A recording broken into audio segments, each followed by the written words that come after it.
আজকের বিষয় রসায়ন চতুর্থ অধ্যায়ের রাসায়নিক পরিবর্তন। এখানে আলোচনা করা হয়েছে প্রভাবকের উপর বিক্রিয়ার হারের নির্ভরশীলতা। তার মানে বিক্রিয়ার হারের উপর প্রভাবক যে প্রভাবগুলো ফেলে সেটা এখানে আলোচনা করা হয়েছে। সুতরাং এখানে যে বিষয়টা জানতে হবে সেটা হচ্ছে প্রভাবক জিনিসটা কি। প্রভাবক হলো এমন একটি রাসায়নিক পদার্থ যারা বিক্রিয়ার সাথে সম্পর্কযুক্ত নয়। তার মানে এমন একটা বিক্রিয়া নেব যেই বিক্রিয়ায় প্রভাবক কোনো সম্পর্ক রাখে না বিক্রিয়ার সাথে, কিন্তু তবুও বিক্রিয়ার হারকে হ্রাস বৃদ্ধি করে। সুতরাং এই প্রভাবকটা নিজে বিক্রিয়ার সাথে অংশগ্রহণ করবে না, কিন্তু বিক্রিয়ার হারকে হ্রাস বৃদ্ধি করে থাকবে।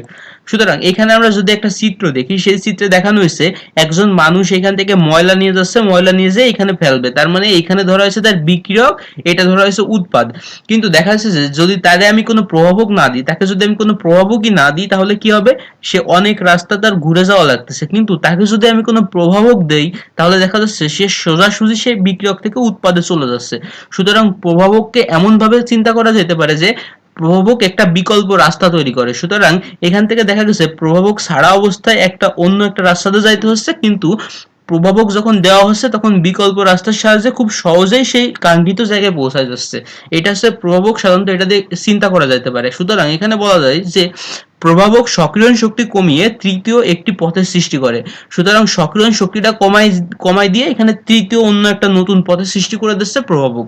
এখন সক্রিয়ণ শক্তি জিনিসটা কি?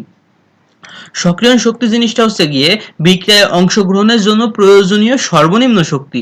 সুতরাং যে সর্বনিম্ন শক্তি ছাড়া বিক্রিয়ায় অংশগ্রহণ করতে পারবে না কোনো কিছু, সেটা হচ্ছে তার সক্রিয়ণ শক্তি। এখন সক্রিয়ণ শক্তি সম্পর্কে পরবর্তীতে আর্হেনিয়াসের ইকুয়েশনের সময় ডিটেইলস আলোচনা করা হবে। এখানে যেটুকু দরকার সেটা হচ্ছে বিক্রিয়ায় অংশগ্রহণের জন্য প্রয়োজনীয় সর্বনিম্ন শক্তি হচ্ছে সক্রিয়ণ শক্তি। এখন যদি একটা গ্রাফের সাহায্যে দেখি, সেটা হচ্ছে এখানে আমার বিক্রিয়ক আর উৎপাদ আছে।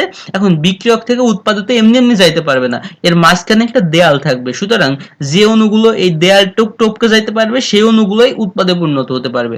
সুতরাং এইটুককে আমি সক্রিয়ণ শক্তির সাথে তুলনা করতে পারি। সুতরাং এটা হচ্ছে সর্বনিম্ন সেই পরিমাণ বাধা, যেই বাধা অতিক্রম করলে বিক্রিয়ক উৎপাদে পরিণত হতে পারবে।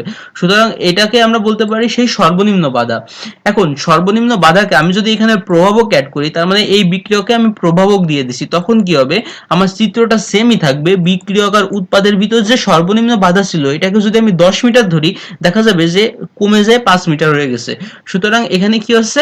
সর্বনিম্ন বাধাটা অনেক বেশি ছিল যখন বিক্রিয়ক থেকে উৎপাদে যাওয়া লাগতেছিল। প্রভাবক দেওয়ার ফলে সর্বনিম্ন বাধাটা কমে গেছে। তার মানে আমার এখানে লাভটা কি হয়েছে? লাভ হয়েছে যে বিক্রিয়ক থেকে উৎপাদে যাওয়ার সময় যদি এখানে 10 মিটার লাভ দিয়ে যাওয়া লাগে, এখানে মাত্র 5 মিটার লাভ দিলে চলে যেতে পারবে। সুতরাং দেখা যাচ্ছে যে এখানে অনেক অণু ছিল যারা এখানে যে আটকে গেছে, সুতরাং 10 মিটার লাভ দিতে পারেনি, তারা 5 মিটার লাভ দিয়ে দেয়ালটা পার হতে পারেনি। সেই অণুগুলো এখানে কিন্তু পার হয়ে যাইতে পারতেছে, কারণ কি দেয়ালের উচ্চতাটা কমে গেছে। তাহলে প্রভাবক কি করতেছে? প্রভাবক এই দেয়ালের উচ্চতাটা কমাই দিচ্ছে। তার মানে বিক্রিয়ক আর উৎপাদের ভিতর যে দেয়াল, সেই দেয়ালের উচ্চতাটা প্রভাবক কমাই দিচ্ছে। সুতরাং এখানে বলা যায়, এই জন্য এখানে বলা হচ্ছে যে প্রভাবক সক্রিয়ণ শক্তি কমিয়ে তৃতীয় একটি পথের সৃষ্টি করে। এই জন্য এই কথাটা বলা হচ্ছে যে এই যে পথ ছিল, এই পথ দিয়ে যাইতে অনেক অসুবিধা হচ্ছিল, এই জন্য প্রভাবক এই সক্রিয়ণ শক্তিটা কমাই দিচ্ছে। অনেক বেশি সক্রিয়ণ শক্তি ছিল, এখানে কমাই দিচ্ছে, কমাই দিয়ে অন্য একটা পথে তৈরি করতেছে, যার ফলে আমার বিক্রিয়াটা খুব দ্রুত হয়ে যাচ্ছে। এখন এই সক্রিয়ণ শক্তির সাথে গ্রাফটা দিয়ে বোঝানো যায় যে আমার এখানে আছে রিয়াক্ট্যান্ট, তার মানে বিক্রিয়ক, আর এখানে আছে প্রোডাক্ট, তার মানে উৎপাদ। এখন বিক্রিয়ক থেকে আমার উৎপাদে যাইতে হবে যদি আমি কোনো অ্যাক্টিভেশন এনার্জি উইদাউট ক্যাটালিস্ট। তার মানে উইদাউট ক্যাটালিস্ট মানে কি? প্রভাবক ছাড়া যে সক্রিয়ণ শক্তি। তার মানে এই লাল দাগ দিয়ে বোঝানো হয়েছে প্রভাবক ছাড়া সক্রিয়ণ শক্তি। সুতরাং লাল দাগ দিয়ে যদি আমি দেখি, লাল দাগের উচ্চতা অনেক বেশি। প্রভাবক যদি না দিই, তাহলে বিক্রিয়ক থেকে উৎপাদে যাইতে গেলে এই লাল দাগের পথ দিয়ে যাইতে হচ্ছে। তার মানে সক্রিয়ণ শক্তি অনেক বেশি আছে, মানে অনেক কষ্ট করতে হচ্ছে বেশি, বিক্রিয়ার হারও কমে যাচ্ছে। কিন্তু যদি আমি প্রভাবক যোগ করি, তাহলে এখানে দেখতেছি যে আমার সবুজ দাগে কি হচ্ছে? যে অ্যাক্টিভেশন এনার্জি উইথ ক্যাটালিস্ট। তার মানে উইথ ক্যাটালিস্ট মানে ক্যাটালিস্ট যোগ করার ফলে আমি দেখতেছি কি অ্যাক্টিভেশন এনার্জি কমে যাচ্ছে। তার মানে আমার সক্রিয়ণ শক্তি কমে গেছে। সক্রিয়ণ শক্তি কমে গেলে বিক্রিয়ক থেকে উৎপাদে সহজেই চলে যেতে পারতেছে, মানে অল্প একটু পথ অতিক্রম করলেই সে বিক্রিয়ক থেকে উৎপাদে চলে যাচ্ছে। সুতরাং এইটাই হচ্ছে মূলত সক্রিয়ণ শক্তির ধারণা। তাহলে আমরা যদি প্রভাবকের প্রকারভেদ করি, প্রকারভেদে আমি দেখব প্রথমটা হচ্ছে আমার ধনাত্মক প্রভাবক। ধনাত্মক প্রভাবক বলতে কি বোঝাচ্ছে, যে এই প্রভাবক বিক্রিয়ার গতি বৃদ্ধি করে থাকতেছে। তার মানে আমি যদি এখানে দেখি একটা সাধারণ বিক্রিয়া, হাইড্রোজেন পারঅক্সাইড থেকে কি করতেছে, পানি উৎপন্ন করতেছে এবং অক্সিজেন উৎপন্ন করতেছে। এখানে আমরা যদি স্বাভাবিক অবস্থায় দেখি বিক্রিয়াটা, আমি দেখবো যে 10 থেকে 12 মিনিট যদি সময় লাগে, তাহলে আমি যদি এখানে সামান্য পরিমাণে ম্যাঙ্গানিজ অক্সাইড যোগ করি, তাহলে দেখবো যে বিক্রিয়াটা 5 থেকে 6 মিনিট লাগতেছে। তার মানে এখানে কি হচ্ছে, আমার সর্বনিম্ন বাধাটা হ্রাস করে দিচ্ছে ম্যাঙ্গানিজ অক্সাইড। সর্বনিম্ন বাধা হ্রাস করার ফলে অধিক পরিমাণে অনুসায়ী দেয়ালটা টপকে চলে যেতে পারতেছে। এই জন্য আমার এটাকে বলা হচ্ছে ধনাত্মক প্রভাবক। কিন্তু উল্টা যদি আমি দেখি, সেটা হচ্ছে ঋণাত্মক প্রভাবক। ঋণাত্মক প্রভাবক ধনাত্মক প্রভাবকের ঠিকই উল্টা কাজ করে। কি? সেটা হচ্ছে যে বিক্রিয়ার গতি হ্রাস করে। এখন আমরা যদি সাধারণ অবস্থায় বিক্রিয়াটা দেখি, এটা যদি আমার 5 মিনিট সময় লাগতো, যদি এখানে আমি গ্লিসারিন যোগ করি, তাহলে এখানে সময় লাগবে 10 মিনিট। সুতরাং এখানে আমি কি দেখতেছি, সর্বনিম্ন বাধার পরিমাণ বৃদ্ধি করে দিচ্ছে। তাহলে ঋণাত্মক প্রভাবক কি করতেছে, সর্বনিম্ন বাধা, তার মানে দেয়ালের উচ্চতাটা বাড়াই দিচ্ছে। বাড়াই দেওয়ার কারণে আমার যে বিক্রিয়কগুলো, সেই বিক্রিয়কগুলো উৎপাদে যাইতে বাধাগ্রস্ত হচ্ছে। এই জন্য এটাকে বলা হচ্ছে ঋণাত্মক প্রভাবক। এখন পরবর্তীতে আমরা যদি দেখি, সেটা হচ্ছে অটো প্রভাবক। অটো প্রভাবক বলতে কি বোঝাচ্ছে, বিক্রিয়ার ফলে উৎপন্ন পদার্থ, যেটাকে বলতেছে আমরা উৎপাদ, সেইটাই প্রভাবক হিসেবে কাজ করতেছে। এখন এটার উদাহরণ যদি আমরা দেখি, তার মানে এখান থেকে আমি একটা বিক্রিয়া দেখতেছি, বিক্রিয়ার ফলে আমি এখানে কিন্তু কোনো প্রভাবক দিইনি, কিন্তু এই বিক্রিয়ার ফলে যে ম্যাঙ্গানিজ সালফেট উৎপন্ন হচ্ছে, সেইটাই কিন্তু প্রভাবক হিসেবে কাজ করতেছে। তার মানে বিক্রিয়ার ফলে উৎপন্ন পদার্থ, এই বিক্রিয়ার ফলে যে পদার্থটা উৎপন্ন হচ্ছে, এই উৎপন্ন পদার্থে যে কোনো একজন যদি প্রভাবক হিসেবে কাজ করে, সেটাকে আমরা বলবো অটো প্রভাবক। তার মানে এখান থেকে আমি দেখতেছি আমার ম্যাঙ্গানিজ 2+ আয়ন, Mn2+ আয়ন, এইটাই প্রভাবক হিসেবে কাজ করতেছে। এই জন্য এই ম্যাঙ্গানিজ সালফেটকে আমি বলতেছি অটো প্রভাবক। এখন আমরা দেখবো যে আবিষ্ট প্রভাবক বলতে কি বোঝে। আবিষ্ট প্রভাবক মানে পুরো একটা বিক্রিয়ায় প্রভাবক হিসেবে কাজ করবে। এখন এটাকে আমরা তুলনা করতে পারি, আবেশ বলতে কি বোঝাচ্ছে সেইটা আগে জানতে হবে। এখন আবেশ বলতে বোঝাচ্ছে, আমরা যদি দুইটা চুম্বকের মাঝে যদি আমি একটা লোহা রাখি, আমরা সাধারণ অবস্থায় জানি যে লোহার কোনো চুম্বক ধর্ম নেই বললেই চলে। কিন্তু যদি আমরা দুইটা চুম্বক, এই লাল দুইটা চুম্বক, মাঝখানে এটা লোহা, তার মানে লাল দুইটা চুম্বকের ভিতর যদি আমি লোহা রাখি, তাহলে আমরা দেখবো যে সাময়িকের জন্য আবেশ প্রক্রিয়ার ফলে, এই দুইটা চুম্বকের আবেশ প্রক্রিয়ার ফলে এই আয়রন, তার মানে লোহাটাও কিছু সময়ের জন্য চুম্বকে পরিণত হচ্ছে। এটা হচ্ছে মূলত আবেশ প্রক্রিয়া। এখন এইটাকে এই কনসেপ্ট যদি আমরা কাজে লাগাই, পরবর্তীতে আমরা দেখবো সেটা হচ্ছে যে এই বিক্রিয়াটা স্বাভাবিক অবস্থায় বিক্রিয়া করে, কিন্তু এই বিক্রিয়াটা স্বাভাবিক অবস্থায় বিক্রিয়া করে না। এখন যদি আমি দুইটা রাখি, এটাকে যদি আমি চুম্বকের সাথে তুলনা করি, যে এর চুম্বক ধর্ম আছে কিন্তু লোহার চুম্বক ধর্ম নেই। এখন যদি লোহা আর চুম্বক পাশাপাশি রাখি, তার মানে বিক্রিয়া করে আর করে না, এই দুইটাকে যদি পাশাপাশি রাখি, তাহলে বিক্রিয়া দুইজনই বিক্রিয়া করবে।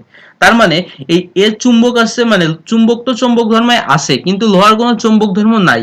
চুম্বকের পাশে যদি আমি লোহা রাখি, তার মানে এই বিক্রিয়ার পাশে যদি আমি এই বিক্রিয়া রাখি, তাহলে এও বিক্রিয়া করবে। তার মানে চুম্বকের প্রভাবে লোহাও চুম্বক ধর্মে পরিণত হবে। তার মানে এখানে আমি কি দেখতেছি, যে এই পুরো বিক্রিয়াটা, এই প্রথম বিক্রিয়া, পুরো বিক্রিয়াটাই এই বিক্রিয়াটার জন্য, দ্বিতীয় বিক্রিয়ার জন্য প্রভাবক হিসেবে কাজ করতেছে। এই জন্য এটাকে বলা হচ্ছে আবিষ্ট প্রভাবক। তার মানে এই বিক্রিয়ার আবেশে এই নিজেও বিক্রিয়া করে ফেলতেছে, কিন্তু স্বাভাবিক অবস্থায় এই বিক্রিয়া করতো না। এই জন্য এই প্রথম বিক্রিয়াটাকে দ্বিতীয় বিক্রিয়ার আবিষ্ট প্রভাবক বলা হচ্ছে। এখন প্রভাবক উদ্দীপক বলতে কি বোঝাচ্ছে? উদ্দীপক মানে যে উদ্দীপনা যোগায়, তার মানে অন্য প্রভাবকের ক্ষমতা বৃদ্ধি করে। এখন এখানে যদি আমরা দেখি, নাইট্রোজেন আর হাইড্রোজেন মিলে অ্যামোনিয়া গ্যাস তৈরি করতেছে। স্বাভাবিক অবস্থায় আমরা যদি দেখি, আমরা যদি আয়রন দিই, আয়রন হচ্ছে প্রভাবক হিসেবে কাজ করবে। তার মানে স্বাভাবিক অবস্থায় যদি আয়রন ছাড়া 5 মিনিট লাগতো, আয়রন দেওয়ার ফলে মাত্র 2 মিনিট সময় লাগবে। কিন্তু আয়রনের বাদে আমি যদি আরো একটা জিনিস যোগ করি, মলিবডেনাম, সেটা হচ্ছে আমার প্রভাবক উদ্দীপক। তার মানে সে এই প্রভাবকের ক্ষমতা আরো বাড়াই দেবে। তার মানে এই প্রভাবক দেওয়ার ফলে যে বিক্রিয়ার গতিটা বৃদ্ধি পাচ্ছিল, মলিবডেনাম দেওয়ার ফলে বিক্রিয়ার গতি আরো বৃদ্ধি পাবে। কারণ কি, এই মলিবডেনাম এই প্রভাবকের ক্ষমতাটা আরো বাড়াই দিচ্ছে। উল্টো দিকে যদি আমি দেখি, সেটা হচ্ছে প্রভাবক বিষ। প্রভাবক বিষ বলতে কি বোঝাচ্ছে, অন্য প্রভাবকের প্রবণ ক্ষমতা হ্রাস করে। তার মানে আমি সালফার ডাইঅক্সাইড আর অক্সিজেন, এটা যদি আমি বিক্রিয়া করি, তাহলে আমি দেখতেছি যে সালফার ট্রাইঅক্সাইড উৎপন্ন করতেছে। এখন যদি আমি প্লাটিনাম দিই, প্লাটিনাম হচ্ছে প্রভাবক হিসেবে কাজ করবে। তার মানে স্বাভাবিক অবস্থায় এরা 10 মিনিটে বিক্রিয়া করলে, প্লাটিনাম দিলে বিক্রিয়ার সময় কমে যাবে, মাত্র 6 থেকে 7 মিনিটে বিক্রিয়াটা করে ফেলতেছে। কিন্তু যদি আমি এই H2O3 দিই, তাহলে দেখা যাবে যে এর যে ক্ষমতা, প্লাটিনামের যে ক্ষমতা কমে যাচ্ছে। এখন ক্ষমতা কমে যাওয়ার কারণে বিক্রিয়ার সময়টা আরো বেড়ে যাচ্ছে। সুতরাং এটাকে বলা হচ্ছে প্রভাবক বিষ। এখন যদি আমরা দেখি প্রভাবকের আরো প্রকারভেদ, সেটা হচ্ছে যে প্রভাবকের আছে সমসত্ব প্রভাবক। সমসত্ব প্রভাবক কাকে বলে? যদি আমি দেখি বিক্রিয়ক আর উৎপাদ দুইটারই যদি ভৌত অবস্থা একই হয় সেটা হচ্ছে সমসত্ব প্রভাবক। তার মানে বিক্রিয়ক গুলোর ভৌত অবস্থা এবং প্রভাবকের ভৌত অবস্থা যদি একই হয়। এখন ভৌত অবস্থা বলতে কি বোঝায়? বাইরে থেকে আমি যে অবস্থা দেখতেছি, বাইরে থেকে যদি আমরা কঠিন দেখি তার মানে ভৌত অবস্থা কঠিন, মানে আমি চোখ দিয়ে যেটা দেখে বুঝতে পারতেছি সেটা হচ্ছে আমার ভৌত অবস্থা। এখন আমি যদি দেখি বিক্রিয়ক থেকে উৎপাদে পরিণত হচ্ছে, এখানে আমি বিক্রিয়ক নিচ্ছি কঠিন। এখন আমি যে প্রভাবক ইউজ করতেছি এই প্রভাবক যদি কঠিন হয় তাহলে আমি এটাকে বলবো সমসত্ব প্রভাবক।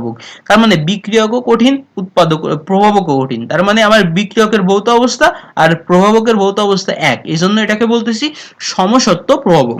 এখন পরবর্তীতে আমরা যদি দেখি অসমসত্ব প্রভাবক কাকে বলে? বিক্রিয়কগুলোর ভৌত অবস্থা এবং প্রভাবকের ভৌত অবস্থা ভিন্ন, তার মানে আমি বিক্রিয়ক থেকে এখানে উৎপাদে পরিণত করতেছি। এখন আমি যদি বিক্রিয়কটা কঠিন নিই, আমার প্রভাবক অবশ্যই কঠিন বাদে অন্য কিছু হবে। তার মানে কি এখানে কি বলতেছে যে আমি এখানে যদি কঠিন নিই এটা আমার প্রভাবক হবে তরল বা গ্যাস। এই বিক্রিয়ক যদি আমি তরল নিই তাহলে আমার প্রভাবক তরল বাদে অন্য কিছু হবে। তার মানে আমি বিক্রিয়ক যে ধরনের নেব প্রভাবক ওই ধরনের বাদে অন্য যে কোনো কিছু হতে পারে, সেটাকে আমরা বলবো অসমসত্ব প্রভাবক।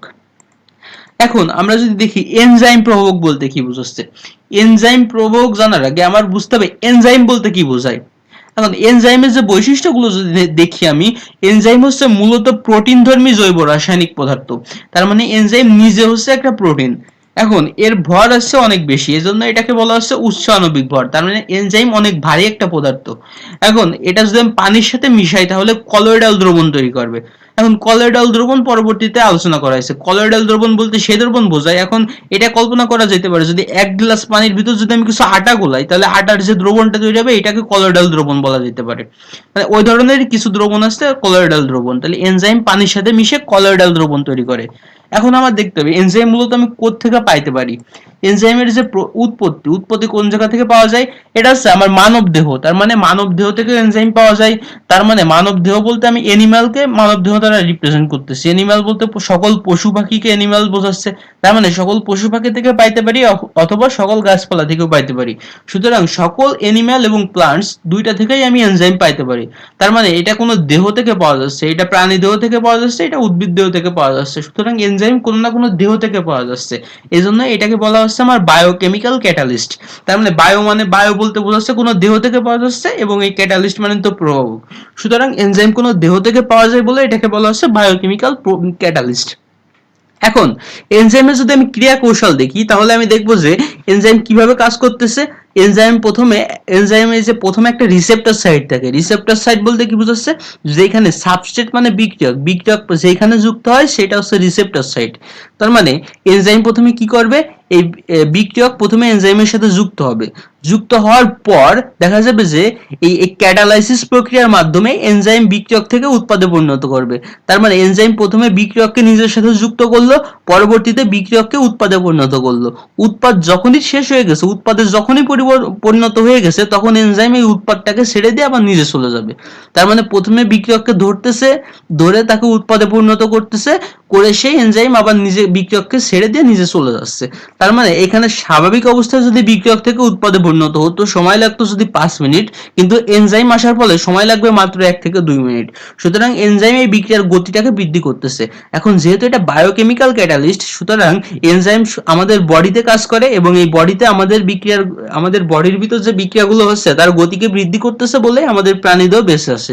সুতরাং এনজাইম ক্যাটালিস্টের অত্যন্ত গুরুত্বপূর্ণ ভূমিকা পালন করে। এখন হচ্ছে এনজাইম প্রভাবক। এখন এনজাইম প্রভাবকের যদি আমি কিছু উদাহরণ দেখি, উদাহরণটা হচ্ছে গিয়ে প্রথমে আমি দেখি ইনভার্সন অফ কেন সুগার। তার মানে আখের সুগারের যে পরিবর্তন, আখের চিনি, তার মানে কেন সুগার মানে আখের চিনি, এটার যে পরিবর্তন। আমি প্রথমে একটা কেন সুগার নিছি, তার মানে আখের চিনির একটা অণু নিছি, সেটাকে যদি আমি পানির সাথে বিক্রিয়া করি তাহলে আমি পাচ্ছি কি গ্লুকোজ প্লাস ফ্রুক্টোজ। এখন স্বাভাবিকভাবে এই বিক্রিয়াটা হইতে অনেক বেশি সময় লাগবে, কিন্তু যদি আমি সামান্য পরিমাণে ইনভার্টেজ এনজাইমটা দিই তাহলে দেখা যাবে খুব দ্রুত বিক্রিয়াটা করে ফেলতেছে। তার মানে আমি দেখতেছি যে কেন সুগার মানে আখের যে চিনি, তার মানে আখের ভিতরে যে বিক্রিয়াগুলো হচ্ছে এই ইনভার্টেজ এনজাইম খুব দ্রুত বিক্রিয়াটা করে ফেলতেছে। এখন পরবর্তীতে যদি দেখি glucose to ethyl alcohol. Ethyl অ্যালকোহলের গুরুত্ব তো আমরা অনেকেই জানি, যে যখন জৈব যৌগ পড়বো তখন আরো বেশি গুরুত্ব দেখবো। এখন আমরা যদি গ্লুকোজ নিই, গ্লুকোজ থেকে আমার কি হচ্ছে, ইথাইল অ্যালকোহল তৈরি হয়ে যাচ্ছে। এখন ইথাইল অ্যালকোহল তৈরি করার জন্য আমরা যখন স্বাভাবিক অবস্থায় রেখে দিই তৈরি হতে অনেক সময় লাগবে, কিন্তু যখন যদি কোনো আমি এনজাইম যোগ করি, তার মানে এখান থেকে আমি যদি জাইমেজ এনজাইম যোগ করি তাহলে দেখা যাবে খুব দ্রুত হয়ে যাচ্ছে কাজগুলো। এখন এগুলো যেহেতু দেহ মানব দেহ বা উদ্ভিদ দেহের ভিতরে এই বিক্রিয়াগুলো ঘটে, সুতরাং এই বিক্রিয়াগুলো যদি ঘটতে কিছুটা সময় দেরি লাগে তাহলে দেখা যাচ্ছে যে মানব দেহ বা উদ্ভিদ দেহের বিরাট ক্ষতি হতে পারে। সুতরাং এই বিক্রিয়াগুলো সঠিক সময়ে এবং সঠিক দ্রুত গতিতে হওয়ার জন্য এনজাইমের ভূমিকা অত্যন্ত গুরুত্বপূর্ণ ভূমিকা পালন করে। সুতরাং এনজাইম প্রভাবকের ভূমিকা অত্যন্ত গুরুত্বপূর্ণ। এখন এখান থেকে যে বিষয়গুলো দেখলাম সেটা হচ্ছে প্রভাবকের ক্রিয়া কৌশল, প্রভাবক কিভাবে কাজ করে এবং প্রকারভেদ। সুতরাং এইখানে প্রভাবক শেষ হচ্ছে। যদি কোনো কোশ্চেন থাকে অবশ্যই কমেন্ট করবে। ধন্যবাদ।